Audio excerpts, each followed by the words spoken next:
This is Mitchell from GameFront. And this is Shadows of the Damned.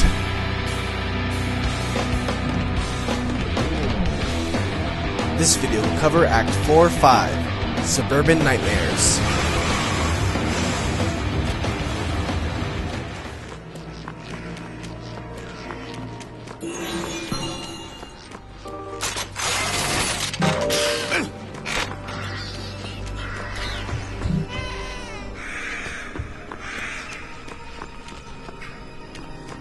Alright, so I get lost again over here, so we're just going to skip right ahead to where I found the right path, and you're going to be going into this red alleyway kind of thing. And there will be a door there, and when you go through, you'll be attacked by a bunch of monsters. It's right to the right of Christopher's house.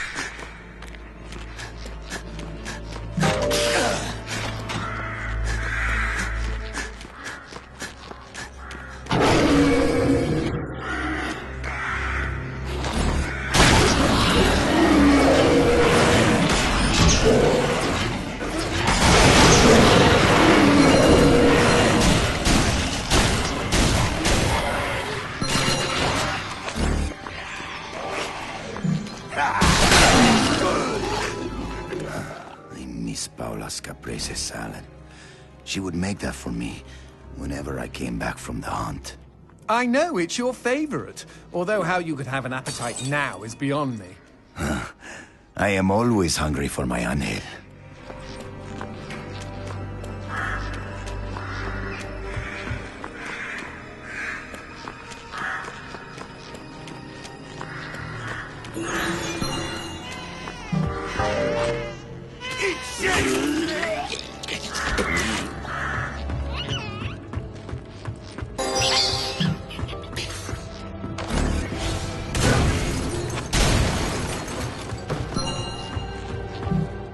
Beauty is blind.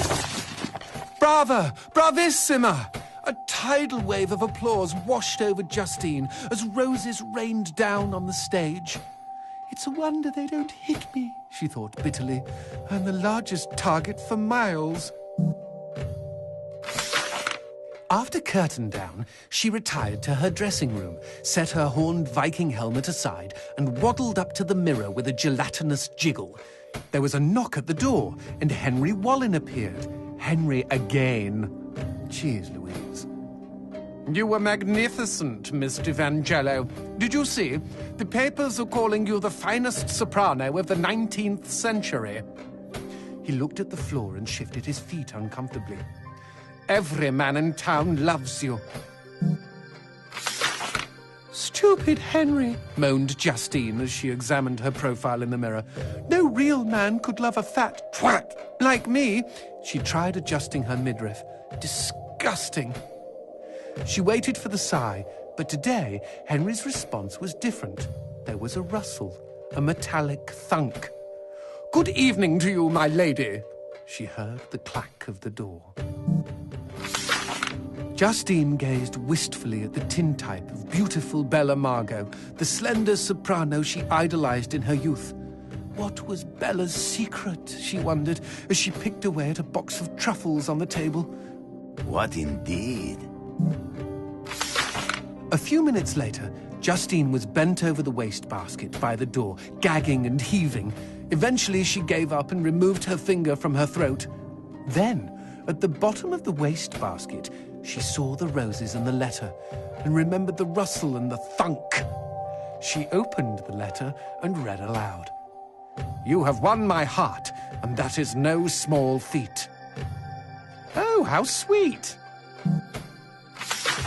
No small feat! She shouted in rage. A large feat, is that it? She crumpled up the note, threw it on the floor, and stomped on it for good measure. Something inside of her had snapped. From that moment forward, she was determined to never sing again. Her voice could go to hell, just as long as she could be beautiful. No one knows exactly what happened to Justine after that. Not the impresario who had begged her to come back, not the reporters who had begged her to comment, not Henry, who had been too crushed to face her again. Correct me if I'm wrong, G, but didn't Henry want to be crushed? I mean, come on. Chubby chaser, anyone? When Justine's landlord finally let himself in, he was startled to discover a slim and beautiful woman in his tenant's armchair. She was naked, and her throat had been savaged. The blood had painted an inverse bouquet of roses on her chest. The woman held her own vocal cords in her hands. The end.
Thanks for watching our walkthrough for Shadows of the Damned, and please don't forget to like, comment, and subscribe.